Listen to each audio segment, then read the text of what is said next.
Hello everyone! Ayan, mag-share po ako ng aking ulam for today's video kung paano ko siya lutuin. Ayan, nagpakulo po ako ng munggo.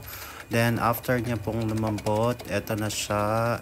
Sinala ko na po siya. And ayaw kasi ng buo-buo. Hindi ko masyadong type yung buo-buo. Pero depende pa rin sa pagkaluto ng munggo. Pero mas preferred ko yung ano siya, yung ganyan yan, parang smash, tama ba? Ayun, correct me if I'm wrong. So ayan po, nag-start na akong manggisa. Ayan, pinakainit ko muna yung aking kaldero, basta yung aking lulutuan. Ayan, so naglagay po ako ng bawang, ginisa ko muna siya, and then sumunod na yung aking sibuyas.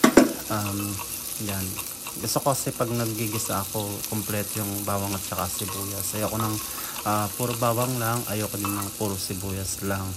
So ayan, tapos maglalagay po ako dyan ng konting bagoong. Ayan, hinina ako muna siya kasi masyadong malakas ang aking apoy.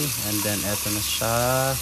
Ayan, nilagay ko na yung bagoong, additional sa aking recipe. Depende po sa inyo kung paano po kayo magluto ng munggo. Kasi yan po yung nakasanayan ko sa nanay ko, yung magluluto ka ng munggo na nilalagyan mo siya ng bagoong.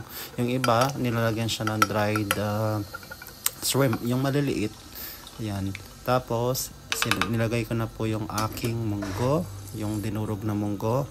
Ayan, mga after 2 minutes siguro, kumulo na siya. Tapos nagdagdag ako ng konting tubig kasi medyo dry siya. Ayoko naman na masyadong dry.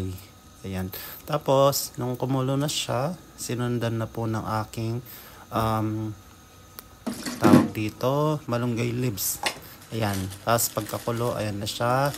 Sinunod kong ilagay yung aking chicharon. Ayan. Dito sa probinsya, yung mga dahon-dahon ng mga malunggay, pwede mo siyang hingin sa kapitbahay. Kasi ako, nadaanan ko lang yung dahon ng malunggay na yan. Tapos humingi lang ako dun sa nadaanan ko. Ayan, sa ibang lugar kasi kailangan bilhin mo pa. Yan, nilagyan ko siya ng maraming chicharon para masarap, malasa. Tapos nilagyan ko siya ng asin pampalasa, syempre.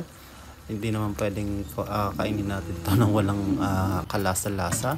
Tapos ayan na siya, kumulo na siya at malapit na siyang maluto. Ayan. Nga pala, ngayon lang po ulit ako nakapag-upload ng videos kasi busy po ako lately. So pabalik na po ako sa aking pag-upload ng mga new contents dito man sa YouTube or sa Facebook. Yan. Thanks so much for watching. Sana po nakakain na kayong lahat. Salamat. Mag-ingat po. Bye-bye.